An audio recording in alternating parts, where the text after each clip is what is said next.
Ini concern di bidang yang banyak banget ya. Jadi sekarang tuh jadi kepala laboratorium di psikologi Unjani, orangnya sangat gesit ya, si gesit irit ya, luar biasa. Dan juga concernnya di bidang apa sih Bu Linda teh? Forensik anak kan. Aduh kan berat sekali ya forensik. For itu 4. And itu selesai ya.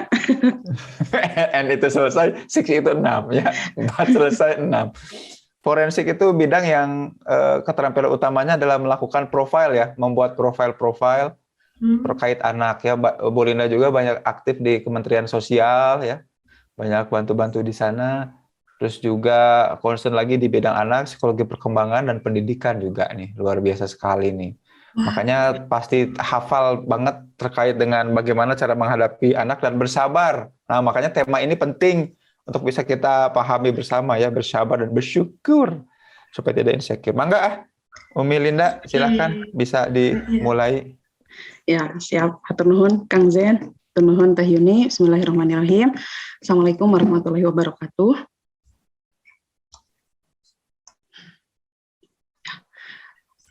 Panggilannya apa Kang Zen?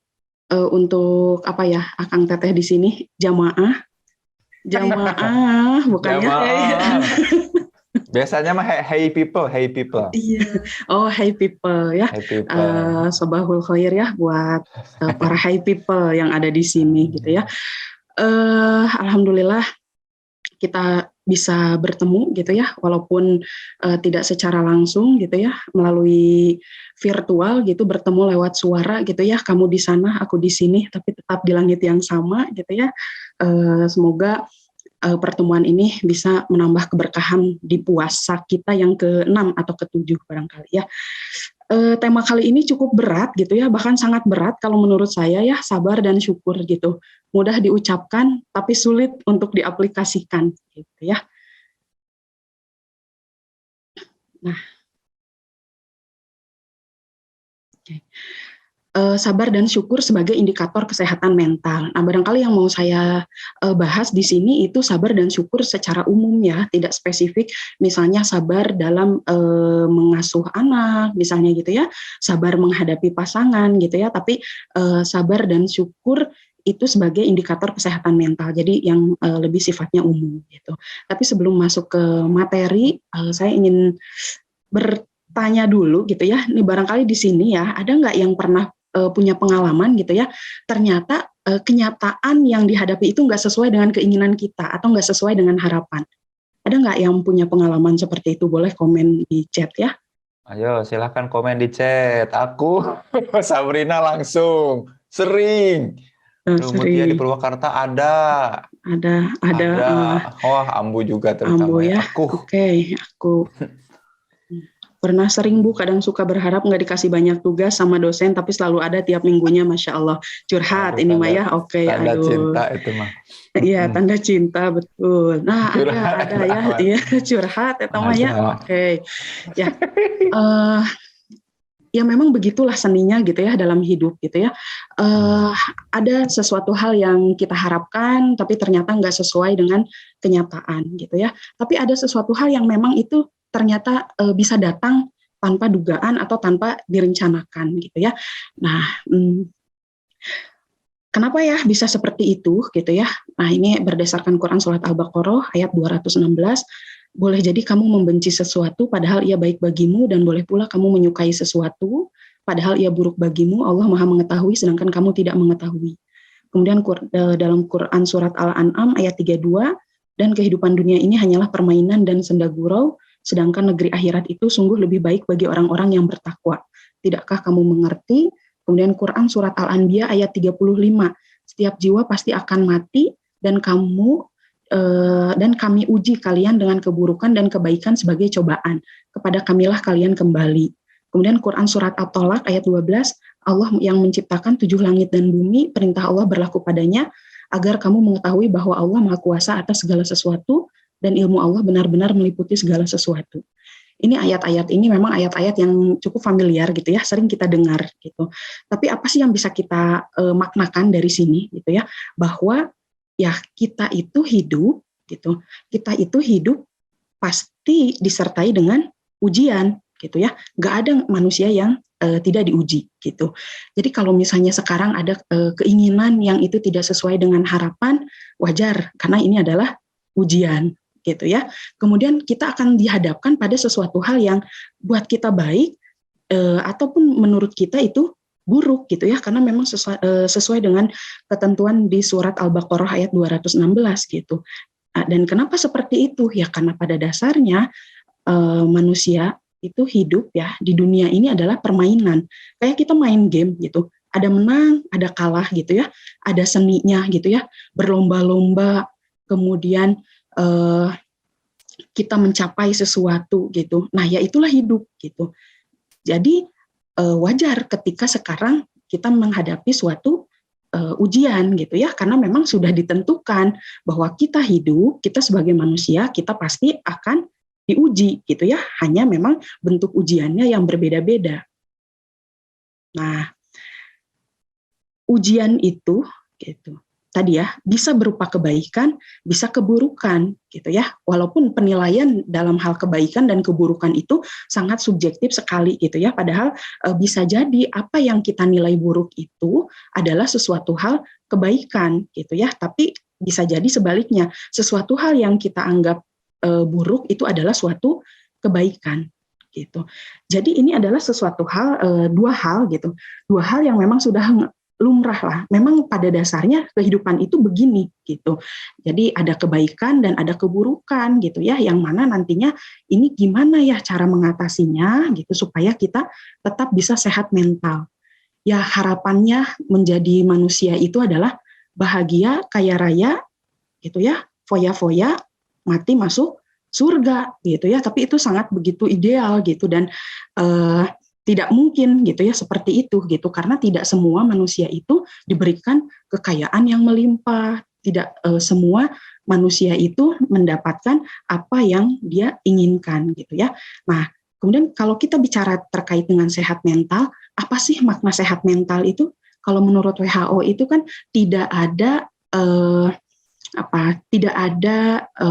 indikasi indikasi sakit lah gitu ya, tapi intinya waras gitu. Kalau kemarin Bu Ditya jelaskan bahwa yang dimaksud dengan sehat mental itu adalah dia mampu menyesuaikan terhadap terhadap tantangan, terhadap ujian yang diberikan gitu ya.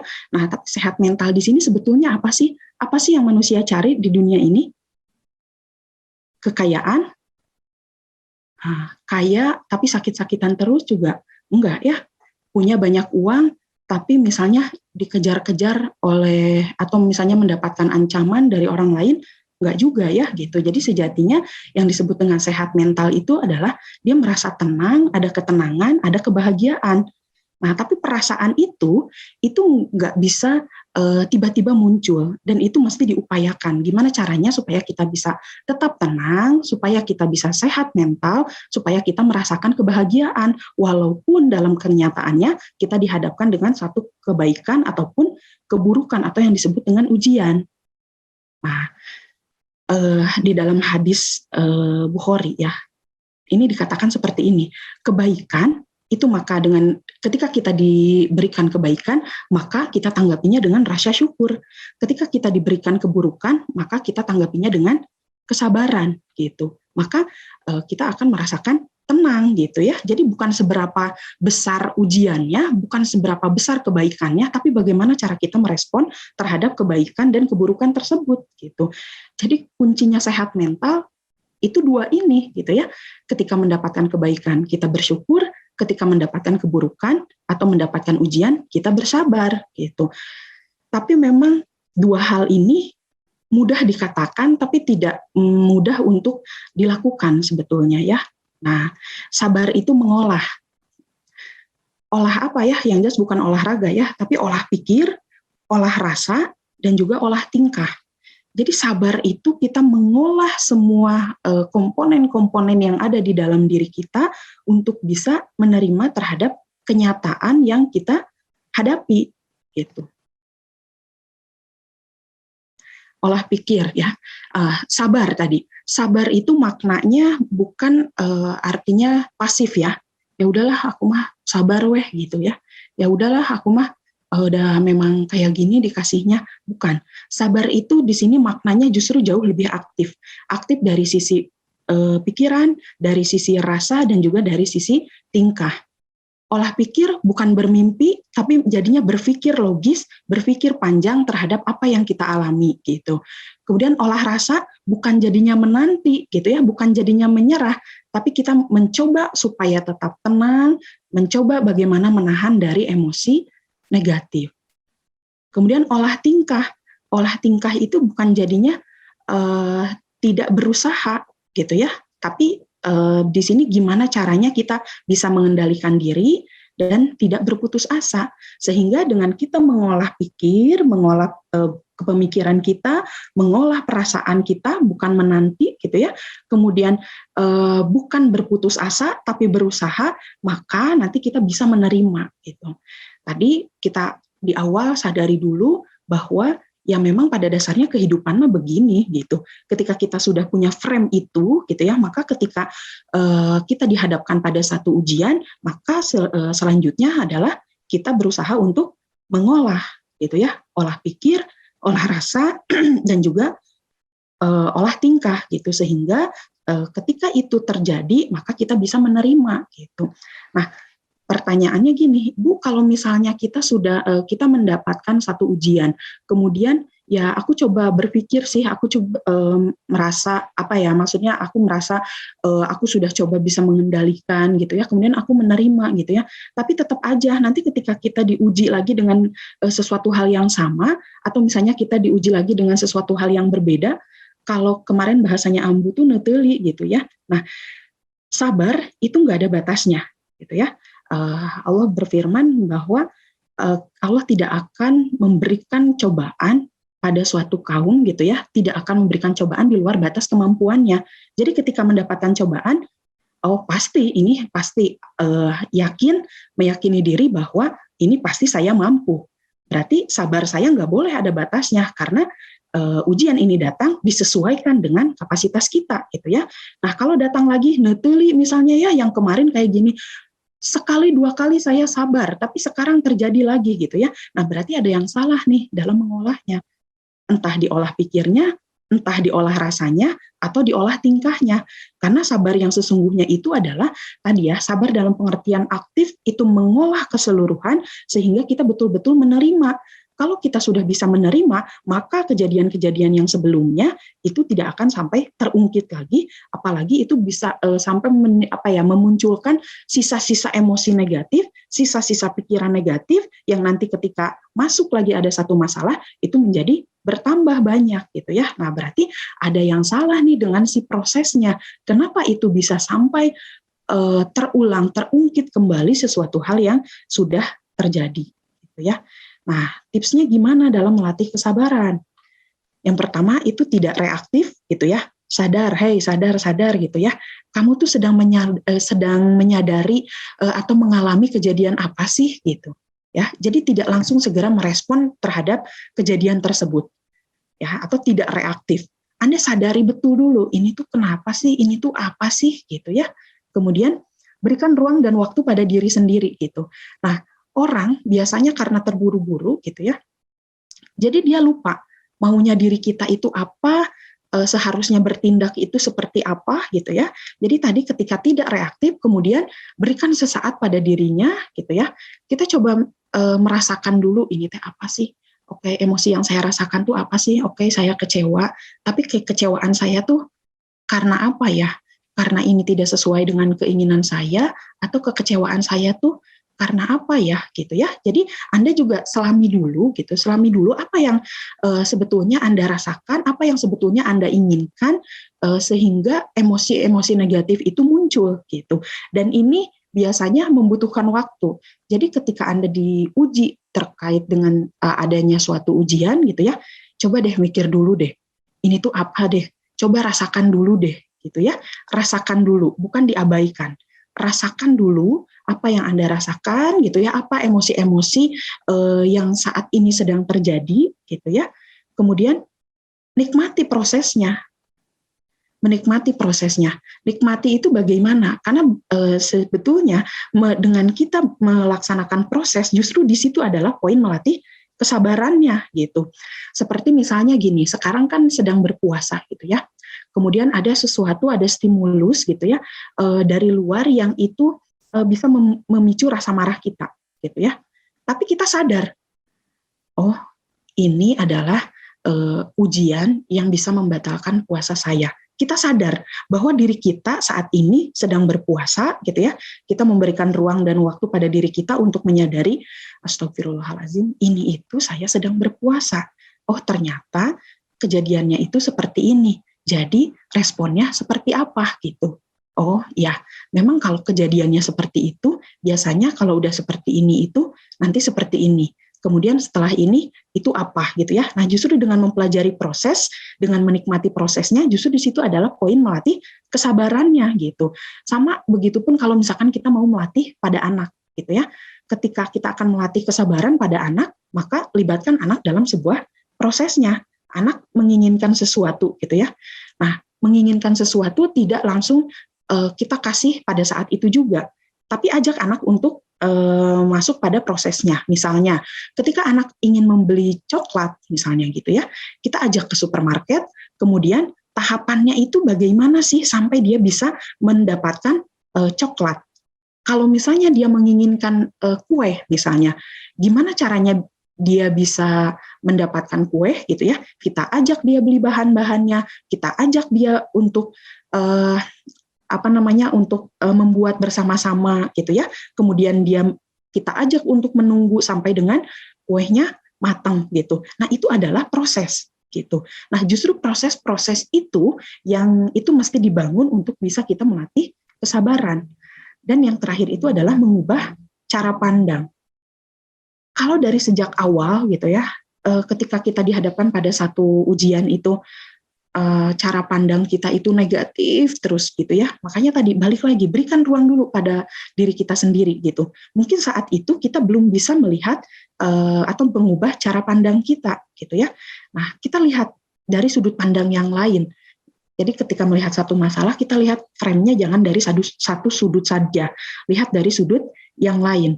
Nah, kalau misalnya ternyata ini udah mencoba, tapi karena emosi negatifnya yang begitu dominan gitu ya, sehingga tidak bisa mengubah cara pandang, nah ini bisa berdiskusi dengan yang lain. Nah, dengan siapa diskusinya? Kita juga berpikir, dengan siapa ya kira-kira gitu ya. Karena kadang tidak semua teman, kadang tidak semua orang juga itu bisa memiliki frame yang sama, bukannya membantu kita untuk melatih untuk bersabar, tapi malah sebaliknya. Gitu. Jadi dalam mengubah cara pandang kita berusaha melihat dari sudut pandang yang lain terkait dengan kejadian yang kita alami gitu ya, terkait dengan ujian yang menimpa pada kita. Kalau misalnya kita tidak bisa mengubah cara pandang kita, kok sulit sekali ya rasanya ya, padahal ini tuh udah 2 minggu, tapi kenapa saya tuh nggak bisa gitu ya. Nah, bisa ngobrol dengan orang lain gitu ya, dan untuk bisa menyadarkan gitu, untuk bisa sadar dia mengalami suatu kejadian juga itu adalah tidak mudah gitu ya. Orang datang ke psikolog itu bukan sebetulnya meminta solusi dari psikolog gitu ya, tapi apa? Dalam proses konseling itu kita membantu ya, psikolog itu membantu supaya apa? Supaya orang yang mengalami masalah itu dia insight. Dia sadar dulu, dia paham dulu masalahnya apa, dia paham dulu emosi yang dia rasakan apa, dia paham dulu apa keinginannya, baru setelah itu dia mendapatkan insight untuk bisa mengubah cara pandangnya gitu ya. Nah, kalau pada individu yang normal gitu ya, apalagi misalnya tadi keyakinan kita dari sejak awal bahwa ya ini hanya mainan, ya ini kan sudah ketentuannya ya memang seperti ini gitu ya, ada kebaikan, ada ujian gitu. Jadi ini adalah sesuatu hal yang lumrah, sehingga ketika kita melihat suatu persoalan itu juga yang nggak terlalu berat gitu. Nah, itu kalau kita bicara terkait dengan kesabaran. Selanjutnya, syukur. Syukur itu apa? Bukan syukurin, bukan ya, tapi apa sih syukur itu gitu ya. Nah, banyak sekali gitu istilah atau makna dari kata syukur. Kalau dalam istilah psikologi itu gratitude gitu ya. Nah, sabar perintah sabar, perintah syukur itu sudah ada di dalam Al-Quran gitu ya. Kalau di psikologi sendiri kajian ini termasuk dalam kajian psikologi positif dan ini baru berkembangnya juga belum terlalu lama gitu ya. Tapi sebetulnya apa sih syukur itu gitu ya? Syukur itu adalah menyadari sesuatu hal yang membuat bahagia dan menunjukkannya. Balik lagi, sadar dulu gitu ya. Kemudian setelah sadar apa? Ngaku, mengakui gitu ya. Sadar saya mendapatkan apa? Oh iya, kemudian akui gitu ya, mengakui. Nah, mengakui terkait dengan apa yang kita dapatkan gitu.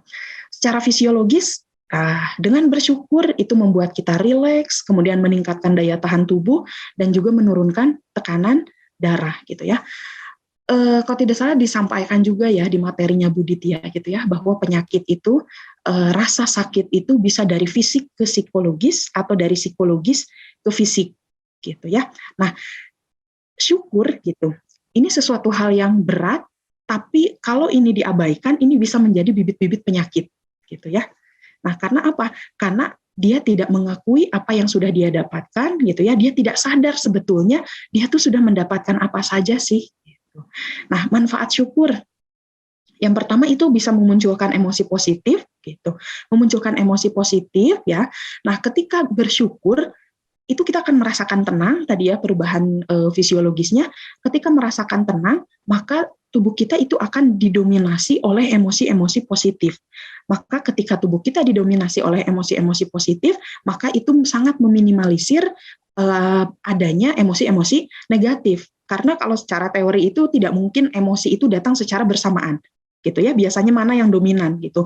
Ketika emosi positifnya sedang dominan, maka emosi negatifnya itu menurun gitu ya. Nah, dengan kita menyadari, kemudian kita mengakui gitu ya, kita bersyukur, maka itu bisa memunculkan emosi positif dan itu menurunkan terkait dengan emosi negatifnya.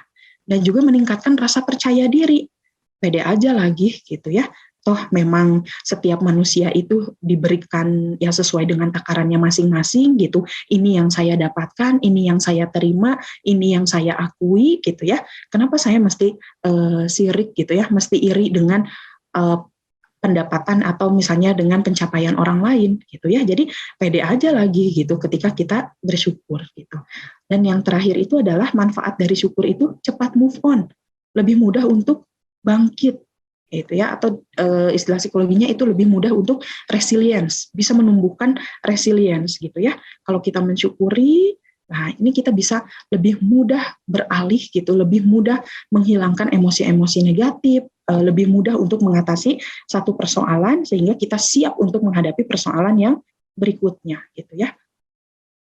Nah, tips meningkatkan rasa syukur yang pertama tadi fokus gitu ya, menyadari dan memaknakan setiap kejadian atau apapun yang menimpa pada diri. Orang nggak bisa syukur karena dia nggak sadar terkait dengan apa yang sudah dia capai selama ini, apa yang sudah dia dapatkan selama ini, gitu ya. Jadi fokus dulu. Kita dapat sesuatu, ini itu apa, gitu ya. Kita sadari, gitu, kita akui. Kita sadari kemudian kita akui, alhamdulillah misalnya gitu ya, hari ini saya diberikan kesehatan gitu. Kemudian don't compare gitu ya. Nah, ini terkait dengan batasan dari individu masing-masing gitu ya. Karena terlalu sering kita membandingkan diri kita dengan orang lain gitu ya. Itu bisa jadi kita jadinya tidak melihat apa yang kita dapatkan. Jadinya kita fokus pada, orang itu dapat itu ya, orang itu dapat itu ya, gitu. Nah, sementara kita nggak lihat di dalam diri kita, Allah itu sudah memberi apa pada kita. Dengan usaha kita, misalnya, kita itu sudah mendapatkan pencapaian yang seperti apa, gitu ya. Karena apa? Karena kita sibuk membandingkan dengan orang lain. Nah, tadi saya sampaikan bahwa don't compare gitu ya, jangan membandingkan. Tapi ini tergantung daripada individunya, karena ada individu-individu yang memang itu dia bisa lebih termotivasi untuk melakukan sesuatu gitu ya. Ketika apa? Ketika melihat pencapaian orang lain. Tapi ada yang sebaliknya gitu. Nah, ini yang bahaya itu yang sebaliknya. Sering lihat media sosial, melihat orang lain sudah punya apa gitu ya. Bukan jadinya kita mensyukuri apa yang kita punya gitu, tapi malah jadinya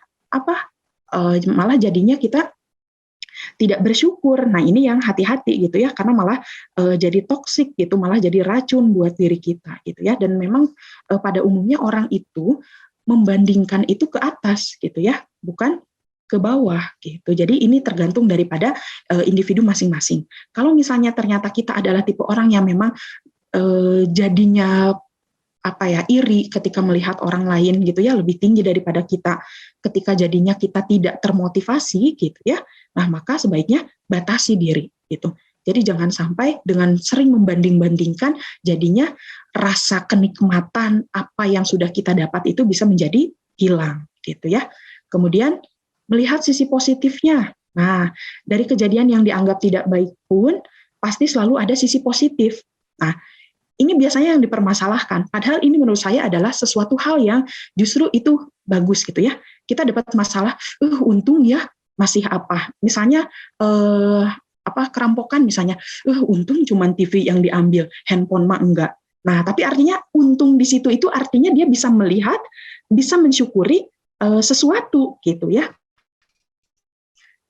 Untung saya Maya tadi nggak berangkat ke kampus misalnya, ternyata banjir gitu kan, nah pasti ada untungnya gitu. Nah, hati-hati kalau misalnya Anda tidak bisa melihat untung gitu loh, dalam situasi apapun, kalau misalnya kita tidak bisa melihat, aduh untung gini ya, untung gini, nah kalau si untung itu udah nggak ada, nah hati-hati, berarti Anda tidak bisa melihat sisi positif dari suatu kejadian gitu, karena dalam suatu kejadian itu, kita tidak akan selalu gitu ya berhadapan pada sesuatu hal yang itu baik gitu ya, tapi dari sesuatu hal yang kita hadapi itu pasti ada kebaikan di dalamnya.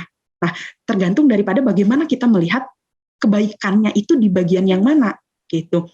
Untungnya itu di bagian yang mana gitu ya. Jadi melihat sisi positif dari suatu kejadian itu, atau untung ada ini ya, untung nih. Nah, itu tuh adalah salah satu dasar untuk bisa kita mensyukuri gitu.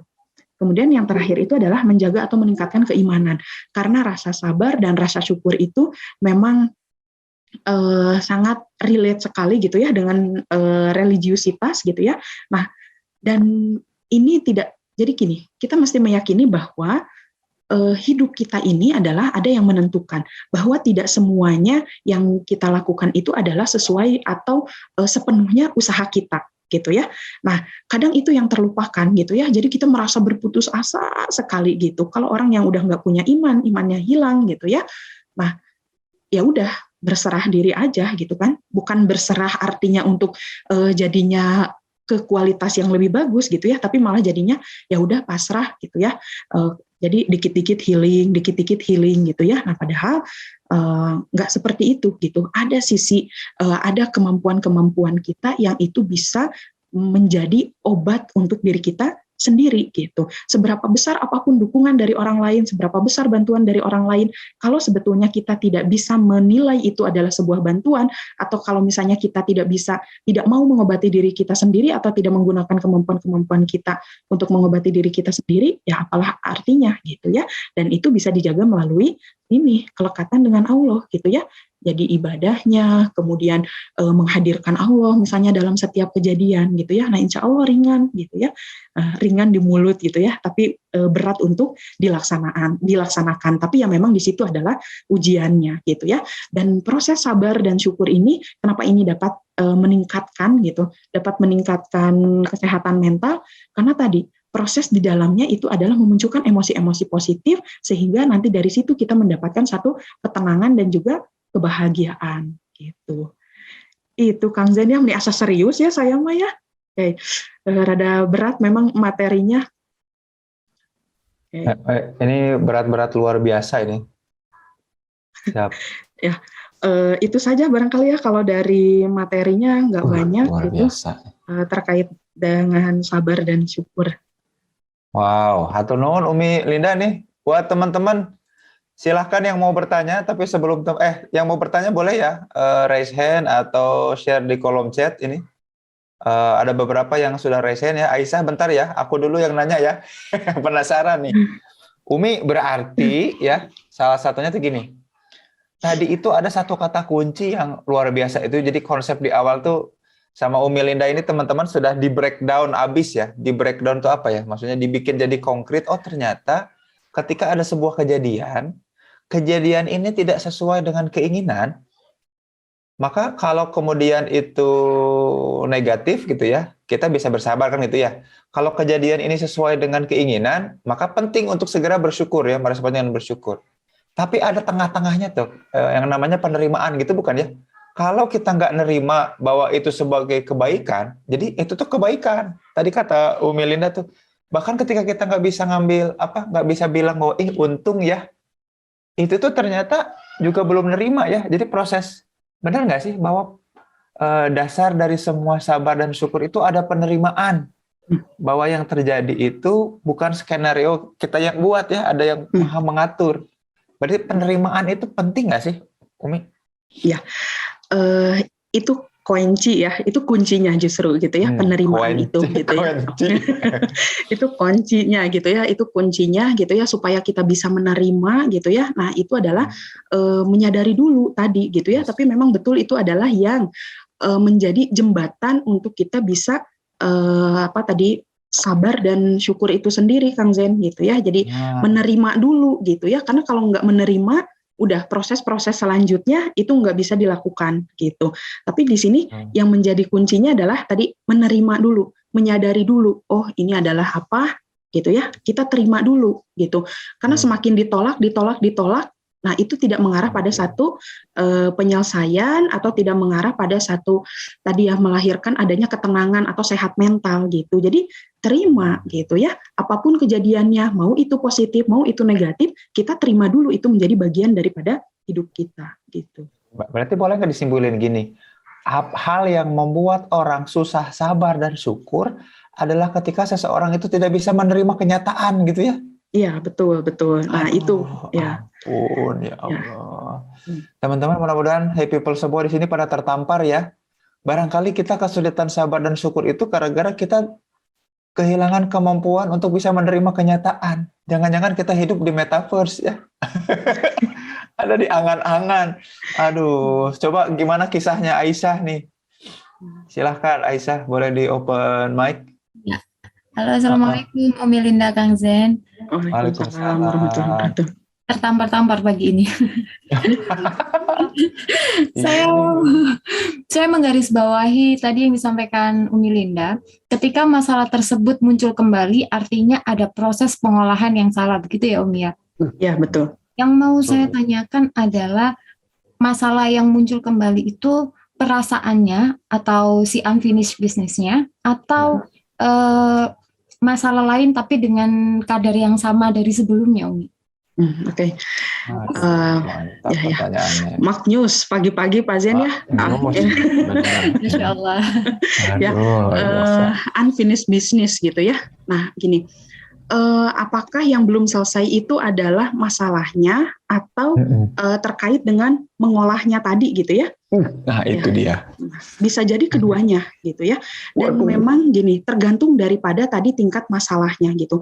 Ada masalah yang memang itu butuh pengolahannya itu tidak terlalu sulit misalnya gitu ya. Tapi ada masalah yang memang itu membutuhkan tingkat pengolahannya juga yang luar biasa.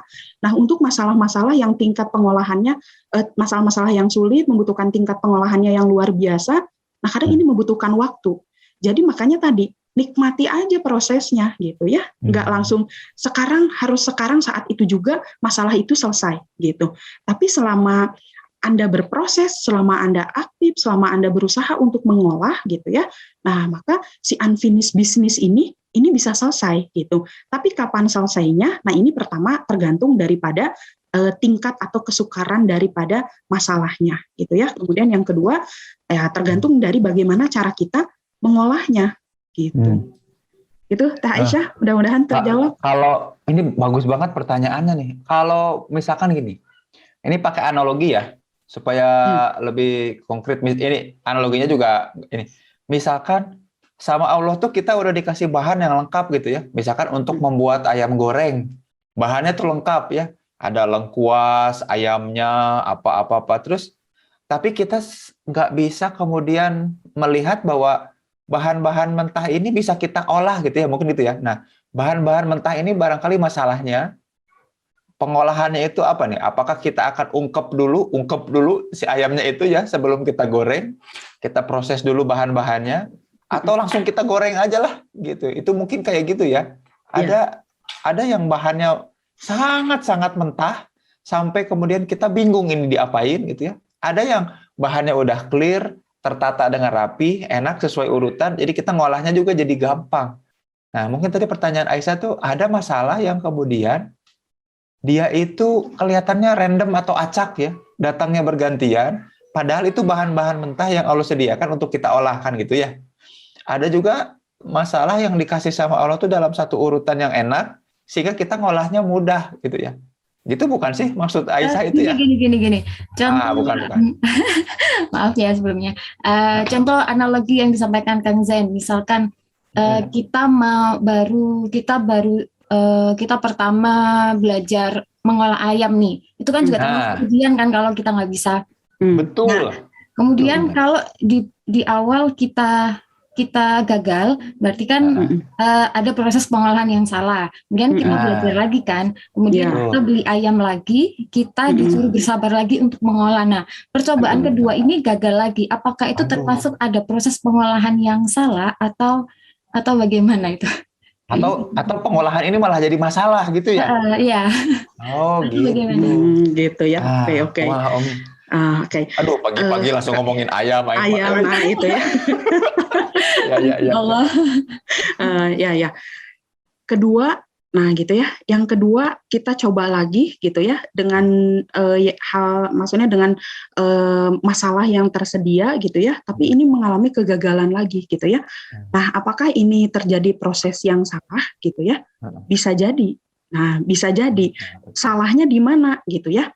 Apakah misalnya tadi pada saat prosesnya ada yang tidak sesuai dengan takaran, misalkan gitu ya, kalau kita analogikan gitu ya, atau misalnya apakah tadi prosesnya gitu ya, ada yang kebalik misalnya, mestinya apa dulu, tapi jadinya itu dulu gitu. Nah, bisa jadi seperti itu gitu ya, ketika misalnya kita dihadapan pada satu masalah, kemudian gagal lagi gitu. Nah, tapi bagusnya itu adalah gini, tadi ya Teh Aisyah, satu kali gagal, kedua kali coba lagi, tapi kan bisa dapat evaluasi nih dari yang sebelumnya. Ini gagalnya di bagian mana? Kedua kali gagal lagi gitu kan. Nah, ternyata dari yang kedua ini evaluasi lagi, oh mungkin saya misalnya terlalu mengolah perasaannya yang belum terlalu optimal misalnya gitu ya. Tapi Anda dapatkan insight di situ. Tapi kalau misalnya sekarang gini, sudah coba berulang gitu ya, perasaan saya mengolah pikirnya juga sudah betul, kemudian mengolah rasanya juga udah betul, berusahanya juga ya, kalau secara teori misalnya, kita juga udah betul kok seperti itu, tapi kenapa ini masalah ini tidak kunjung selesai gitu ya. Nah, maka di situ menurut saya Anda membutuhkan untuk second opinion gitu ya, membutuhkan pengalaman dari orang lain atau misalnya Anda sharing dengan orang lain, ini apa ya yang salah gitu, karena kadang bisa jadi kita tidak bisa melihat kesalahan yang dilakukan oleh diri sendiri gitu ya, atau tadi ketika ada sesuatu hal yang nggak sesuai gitu ya, tapi menurut kita sesuai kok gitu. Nah, kadang kita sulit untuk melihat kesalahan diri kita sendiri, tapi bisa lebih mudah untuk melihat kesalahan dari orang lain gitu. Nah, kalau posisinya seperti itu, sebaiknya itu Anda membutuhkan second opinion gitu ya. Coba share deh gitu. Coba share deh dengan siapa, dengan teman misalnya, atau misalnya dengan siapa yang lebih apa ya, lebih senior, lebih paham gitu ya, yang lebih paham gitu, lebih berpengalaman gitu. Betul karena barangkali keren banget jawaban Umi Linda ya. Barangkali gini Teh Aisyah, tadi betul, ternyata jangan-jangan ketika bilang percobaan kedua gagal lagi adalah yang kemudian gagal atau salah itu bukan proses mengolahnya, tapi penerimaan terhadap prosesnya, menikmati prosesnya itu tadi ya. Barangkali sebetulnya prosesnya udah benar, tapi kemudian karena fokus kita yang salah, jadinya kita tidak mensyukuri prosesnya. Jadi mikir bahwa itu salah, padahal sebenarnya udah benar gitu. Karena kita melihat ya outputnya tuh harus ayam yang kayak di restoran, yang kayak di hotel. Padahal ya ayam yang kita bikin tuh udah jadi ayam yang bisa dikonsumsi gitu, dengan proses yang ada. Tapi ya tinggal dipakai nasi gitu. Jadi, tapi karena harapan kita barangkali pengennya mirip banget yang kayak di restoran, sehingga ketika proses kedua pun kita masih nyebut itu gagal, padahal kita sudah berproses. Nah, ternyata barangkali menerima proses itu yang masih belum. Gitu. Jadi tinggal pakai nasi, Aisyah. Masya Allah. Saya merinding dingin ini, bukan karena lapar, tapi karena materinya. Luar biasa ya. Ini insight-nya ngeri-ngeri sedap ini. Masya Allah. Terima kasih Umi, terima kasih Kang Zen. Ya, sama-sama. Ya, Ini sama-sama. dahsyat banget, keren. Tapi sebelum ke Teh Fitri ya, kita ke yang ada di kolom chat dulu. Yuni nih, masih hadir nggak Yuni ya? Ada dari Aini ya. Aini bertanya nih. Iya Kang, Silakan boleh. ini, tolong Dibaca ya. dibacakan ya. Dari Teh Aini ya Kang ya. Aini, Assalamualaikum Teh Linda, mau tanya, apakah bersyukur dengan membandingkan ke bawah adalah bentuk syukur yang baik? Karena sebenarnya Aini merasa kurang setuju ketika membandingkan posisi atau pencapaian orang yang lebih di bawah kita. Dan kondisi tersebut kita pakai untuk merasa diri jadi lebih bersyukur.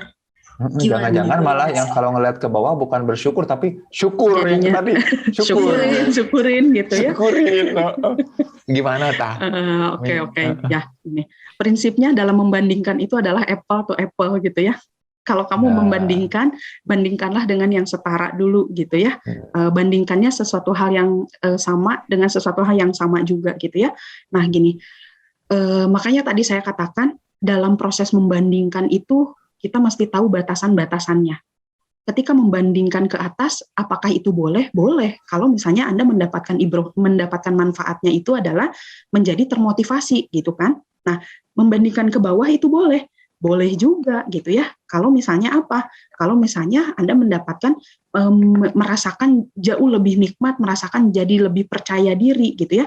Tapi bukan jadinya lebih sombong gitu kan. Nah, kalau misalnya ternyata dengan membandingkan ke bawah, justru kok saya merasanya saya malah jadi sebaliknya ya gitu ya. Berarti prosesnya tuh yang salah gitu kan. Ya berarti kita nggak usah melihat ke bawah gitu, karena tadi membandingkan itu yang setara, kemudian kita punya batasan dalam membandingkan gitu ya. Nah, kita tipe orang yang mana? Kita mestinya mendapatkan pelajarannya itu kalau misalnya kita membandingkan ke atas gitu ya, atau kita membandingkan ke bawah gitu. Kalau membandingkan ke bawah itu malah kita membuat kita menjadi sombong, nah itu sebaiknya tidak dilakukan gitu ya. Tapi dengan membandingkan ke bawah itu membuat kita menjadi jauh lebih bersyukur gitu ya. Ada ketenangan di dalam hati gitu ya. Kemudian jadinya kita mendapatkan insight gitu ya. Oh ternyata apa yang saya dapatkan ini jauh lebih daripada yang lain ya gitu. Tapi itu malah jadinya kita lebih menyadari gitu ya, lebih tenang gitu. Nah berarti itu prosesnya udah betul gitu. Jadi kalau misalnya tadi balik lagi ke membandingkan tadi ya, ini kan sebenarnya merasa kurang setuju ketika membandingkan orang lain lebih di bawah kita. Nah itu ya, tujuannya untuk apa dulu nih? Kalau misalnya untuk memotivasi mah berarti lihatnya ke atas, jangan ke bawah. Kalau ke bawah nanti kita nggak akan terpacu untuk mendapat pencapaian yang lebih tinggi gitu. Berarti bukan ke bawah untuk merendahkan ya, tapi ke bawah untuk meninggikan diri dan juga orang lain. Orang lain, nah itu dia. Aduh, cucok ya Pak Zen ya, ini menyimpulkannya luar biasa. Cucok M. Nah, kita ke ini dulu ya kali ya. Iya Kang, yang resen ya. Iya Kang. Teh Fitri Ayunisa. Oke. Udah Kak, Teh, ya silakan. Terima kasih, selamat pagi Kang Zain dan juga Umi dan juga Kak Yuni. Terima kasih atas kesempatannya. Sebetulnya ini menarik banget soal bahasannya karena aku jadi kepikiran soal, aku kebetulan lagi baca buku, curhat sedikit, lagi baca buku soal Stoicism, How to be a Stoic dan juga The Daily Stoic. Bukunya Ryan Holiday sama Stephen Hanselman. Terus aku kayak kepikiran bahwa dalam ajaran Stoik itu kan ada hal-hal yang bisa kita kontrol dan kita nggak kontrol gitu ya. Dan bagian dari yang nggak bisa kita kontrol itu seperti yang sudah Umi jelaskan bahwa itu adalah kehendak di luar dari kapasitas kita dan mungkin itu adalah campur tangan dari kalau anak zaman sekarang semesta gitu ya. Semesta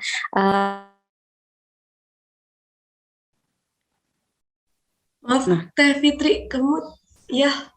Oh maaf, Oh iya, ini dari sudah ya. semesta Teh. Ada semesta itu. Ya. Nah, cuman yang aku mau tanyakan Kang Zain dan juga Umi, semisal kita sudah berdamai gitu ya dengan hal-hal yang memang sudah kita terima atas misalnya proses yang kita jalani dan juga misalnya hal di luar hasil di luar dari apa yang kita harapkan gitu. Terus kemudian kita sudah bersyukur, kita sudah sabar, mengikuti prosesnya. Tetapi kenapa ya dalam beberapa saat tertentu kemudian ada rasa kayak reminiscing past moment gitu,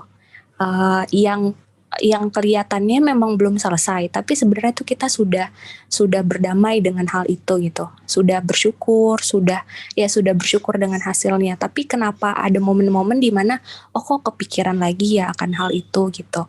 Apakah ini wajar ataukah sebenarnya memang itu belum bisa berdamai dan juga menerima hasilnya ya gitu? Tapi pada saat kepikiran akan hal itu, sebenarnya udah nggak ada rasa gimana-gimana gitu Umi gitu. Maaf ya kalau bingung, tapi ya itu ya. Terima kasih banyak. Ya, Kang Zain, Umi, aduh ini lebih mantap ini Kang Zain, lebih mantap ini. Okay. Apakah gara-gara tidak ada penerimaan, masih belum ada penerimaan yang sempurna sehingga penyesalan itu muncul berulang gitu ya? Apakah bisa seperti itu nggak Umi Kumaha? Ya, jadi gini, untuk bisa menerima itu kayak gampang gitu ya, tapi kalau kita pakai pendekatan dari teorinya Kubler-Ross itu, memang ada tahapannya.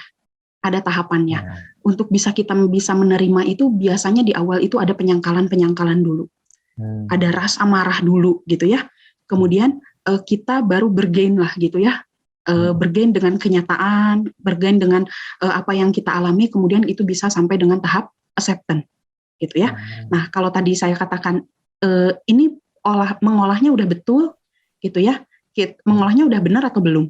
Kemudian tadi disampaikan sama Teh Fitri itu tadi apa? Saya udah coba bersabar, mencoba bersyukur gitu ya. Nah, balik lagi.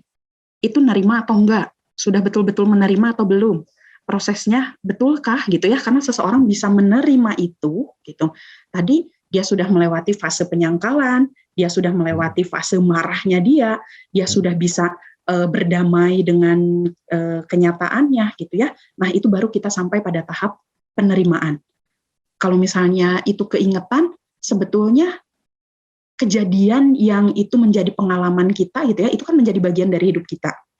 Itu sangat mungkin gitu ya. Bahkan sesuatu hal yang sudah finish, sesuatu hal yang sudah selesai juga itu bisa jadi keingetan gitu ya, bisa jadi keingetan. Nah, ya itu sangat wajar gitu ya. Tapi kalau kita balikin lagi, apakah si kewajaran ini itu ada sesuatu hal yang salah gitu?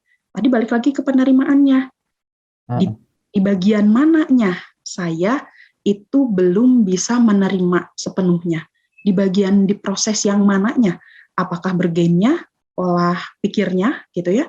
Atau kan diolah rasanya gitu. Sebetulnya saya masih ada fase marah, masih ada keinginan, marahnya saya bisa saya kontrol, tapi saya ada satu keinginan misalnya untuk bisa menyampaikan kemarahan saya pada orang tersebut misalnya. Nah, saya sih sudah berdamai dengan diri saya, tapi ada satu keinginan lain misalnya yang itu belum saya sampaikan gitu sama orang tersebut misalnya. Nah, apakah itu atau apa gitu. Tapi prosesnya ya seperti itu gitu. Justru pertanyaannya jadi dua ya, apakah kemudian ada kaitannya sama orang itu? Jadi terhadap kejadiannya kita udah clear ya, tapi terhadap orangnya barangkali masih belum bisa memaafkan gitu ya. Kita udah menerima kejadiannya, sama orangnya belum bisa memaafkan. Itu satu. Atau kedua, barangkali Teh Fitri ini masih dalam momen momen candu atau nikmat mengkasihani diri, gitu ya. Karena barangkali belum cukup untuk bisa mengapresiasi diri, jadi aduh kasihan ya dulu kemarin. Memang udah selesai kejadiannya, udah bisa sabar, tapi ada masih momen di mana kasihan ya puk Fitri, peluk gitu. Tapi udah nerima sebetulnya, udah selesai kejadiannya, tapi ada momen di mana kayaknya kita butuh untuk mengapresiasi dalam bentuk berpelukan dengan masa lalu. Makanya ada nostalgia itu ya. Karena kita pengen balik lagi ke masa di mana kita mengingat sesuatu yang membuat kita hebat, meluk diri gitu ya. Nah, ini harus ditanyain lagi ke Fitri nih, Teh Fitri. Kira-kira yang mana nih ya? Apakah masih ada kaitannya belum tuntas sama orang lain? Atau lagi pengen ngepuk-puk apa ya? Ngepuk-puk diri itu apa ya? Compassion. Gimana Teh Fitri, silakan. Jadi iya sih menarik juga Umi dan juga Kang Zain. Sebenarnya tapi ini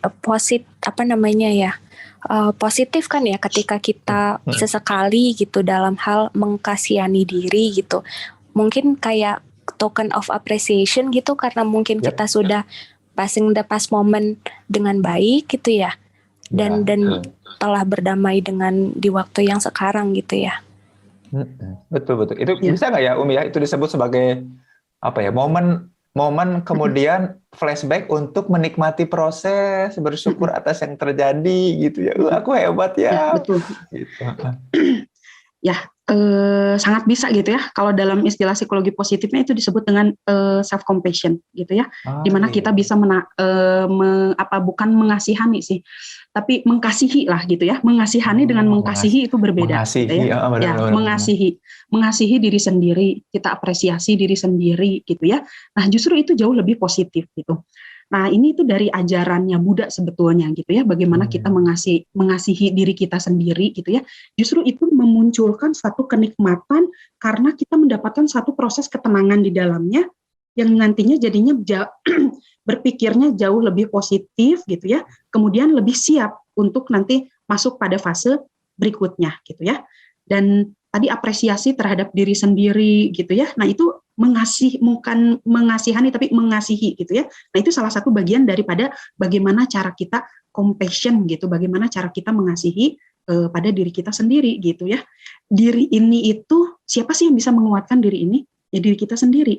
Siapa yang bisa menjadi penguat untuk diri kita sendiri? Ya diri kita sendiri gitu ya. Maka apa? Yuk bicara sama diri kita. Aduh, aku hebat sekali ya kita gitu ya. Jadi self talk sama diri sendiri.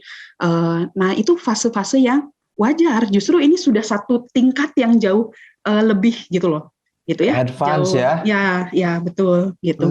Tuh, Teh Fitri ternyata nggak usah ke air terjun. Itu kayak di foto, ternyata cukup ngomong dengan diri. Itu udah self compassion. Iya, ya ampun Kang Zain, terima kasih banyak Umi, Kang Zain ya. Mohon maaf, banyak pertanyaannya. Mantap. Ini pertanyaannya dalam-dalam ini ya kalau ngomongin sabar syukur ya. Memang tadi ya berat ya, ini reflektif banget. Berat Kang Zain. Nah, ini yang nambah berat lagi nih, Umi nih. Silakan Yuni dibacakan yang di kolom chat. Terima kasih.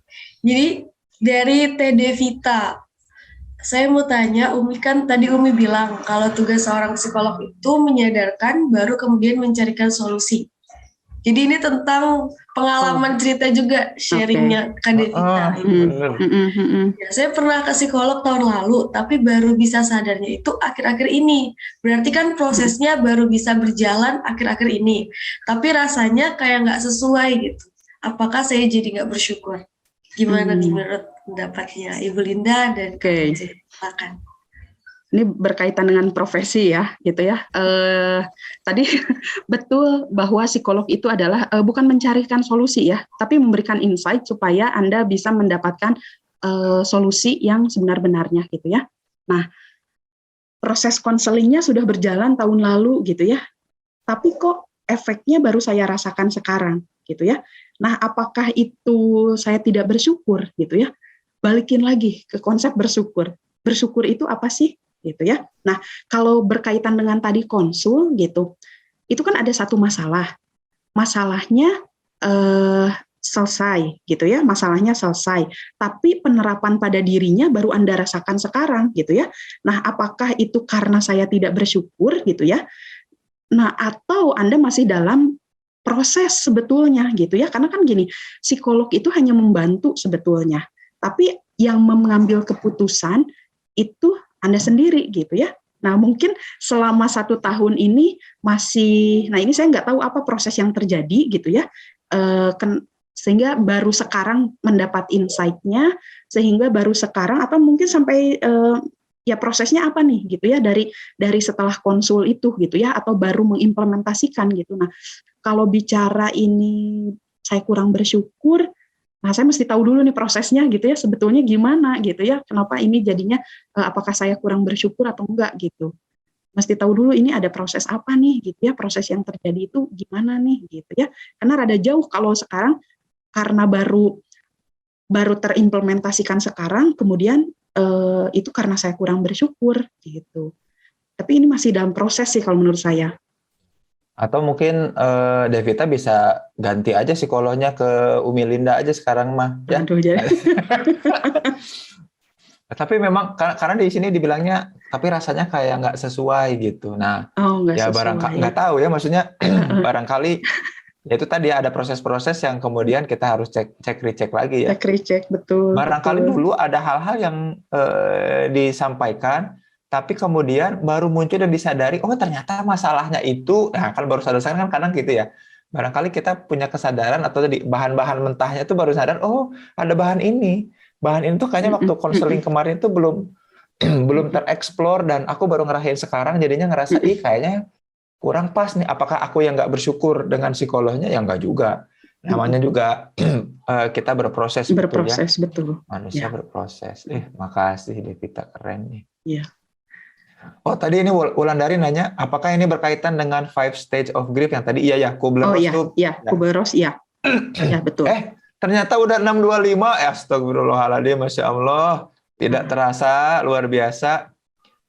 Adakah yang mau bertanya lagi, satu lagi? Oh ini dari Bu Ditya katanya. Bu Ditya, apa? Berarti selain mengelola emosi, harus bisa mengontrol emosi juga ya? Ya, betul gitu ya. Bukan menanti, tapi menata hati, tapi juga mengontrol diri gitu ya, mengontrol emosi gitu. Cakep.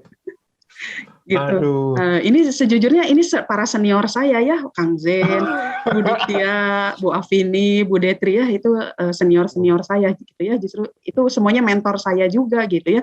Jadi rada gempur gitu sebetulnya ya. Gempur itu bahasa Perancisnya ngadeg-deg, salah. Deg-degan gitu ya. Deg-degan gitu ya. Nervous gitu ya. Ini luar biasa tapi. Mudah-mudahan teman-teman semua nih yang ada di Happy People semua yang ada di Zoom meeting ini bisa ini ya, menghayati proses berpikir terkait sabar dan syukur ya. Ada bahan-bahan mentah yang kemudian Allah ciptakan lewat kejadian-kejadian yang kita pikir itu random ya. Padahal sebetulnya itu skenario-nya udah ngurut, teratur, tapi kita melihat itu sebagai hal yang random, nggak bisa mengolahnya karena kita punya keinginan lain, punya skenario lain di pikiran, jadinya kejadian-kejadian itu seolah-olah tidak beraturan, yang kita pikir itu adalah ujian ya. Padahal sebetulnya semua yang terjadi pada hidup kita adalah kebaikan. Nah sayangnya yang kita anggap tidak baik itu jadi keburukan. Untungnya Allah masih kasih juga rasa sabar ya. Kalau kita bisa menerima itu terhadap kebaikan-kebaikan yang sesuai kenyataan, sayangnya kita juga jarang bersyukur ya. Kita anggap itu ya sesuai skenario kita. Orang teh kadang kayak gitu ya, Umi ya. Nah mudah-mudahan di pertemuan ini ya dengan sharing dari Umi Linda tadi nge-breakdown detail banget ini gimana proses terjadinya ini memang susah banget, berat banget sabar dan syukur ini, tapi di breakdown begitu indah oleh Umi Linda jadi hal-hal yang simple dan renyah ya. Luar biasa nih. Terima kasih teman-teman semua, tapi sebelum itu mari kita simak dulu apakah ada kata-kata penutup yang memotivasi kita, Umi Linda, soal dengan sabar dan syukur seperti apa? Okay. Closing statement ya Kang, silakan. Closing statementnya udah tadi sebetulnya ya gitu ya. Jadi kita ini saya juga mengutip dari kata-katanya Mary Riana sebetulnya gitu ya. Kalau kita hidup, kita akan selalu dihadapkan dengan suatu kejadian gitu ya. Dan belum tentu kejadian itu baik gitu ya, tapi selalu ada kebaikan di dalamnya gitu ya. Jadi ketika mendapatkan sesuatu hal apapun gitu ya, berusahalah untuk melihat kebaikan di dalamnya gitu ya. Orang yang merugi itu adalah orang yang melalui begitu saja gitu ya, tanpa mendapatkan manfaat dari setiap kejadian yang dialami gitu. Jadi lewat gitu. Sebetulnya itu sih, melihat suatu kebaikan dan mengambil manfaatnya gitu ya dari kebaikan tersebut. Nah, selesai. Aduh, maknyus sekali pertemuan kali ini, luar biasa, alhamdulillah. Hatur nuhun Umi Linda. Yuk teman-teman, mari kita open kamera untuk berputu-putu bersama. Udah ada Kang Bayu dari Cibinong nih, orang BRIN ya. Salam buat Ibu Megawati, Kang Bayu ya. Teman-teman semua, ayo kita open cam. Tadi ada Sila ya, udah open cam. Ahmada ya. Ya, boleh. Ahmada itu nama band bukan ya? Wes, ada sepupu saya nih, Sasa. Ahmada kamu. Teh Sasa lagi di mana, Teh Sasa? Aku lagi jalan mau kerja. Oh, jalan mau kerja nih. Sasa ini fisioterapis ya, lulusan Jepang nih, sepupu aku nih. Jadi mamahnya berarti tante aku itu ya. Terus disebutin lagi ya, panjang. Ada Teh Megawatinya ada nih. Bayu, ini bosnya nih, Teh Megawati dari BRIN. Teh Maudi, ada Maudi ya, alhamdulillah. Semua udah hadir, ada DP juga. Siap, ayo. Siapa yang akan moto? Bayu atau Bayu, ya. Yuni? Bayu, oke. Bayu. Oke, semuanya udah open cam. Bentar-bentar, Bu Detri nggak akan, Bu Ditya nggak akan foto. Ya, ada lagi, teman-teman. Besok itu ada bagaimana produktif ya di bulan Ramadan bersama Ibu Endah. Nah, ini senior aku nih. Suka diteteh-teteh kalau di Unjani ya, Teh Endah. Bu Ditya juga lagi jalan nih ya. Wah, luar biasa. Ayo, mari kita. Anak, Pak. Bisa antar anak ya, jam 6:30 bener. Ayo, kita segera. Oke. Mari kita antar Semuanya sudah. Posenya gimana, Kang? Posenya? Posenya ini aja. Ini. Sarangeo. Sarangeo. Sabar dan syukur. Sabar dan syukur. 1, 2, 3. Oke, ada 2 slide. Mohon ditahan. Satu lagi, slide yang kedua. 1, 2, 3. Oke. Terima kasih semuanya. Alhamdulillah. Terima kasih.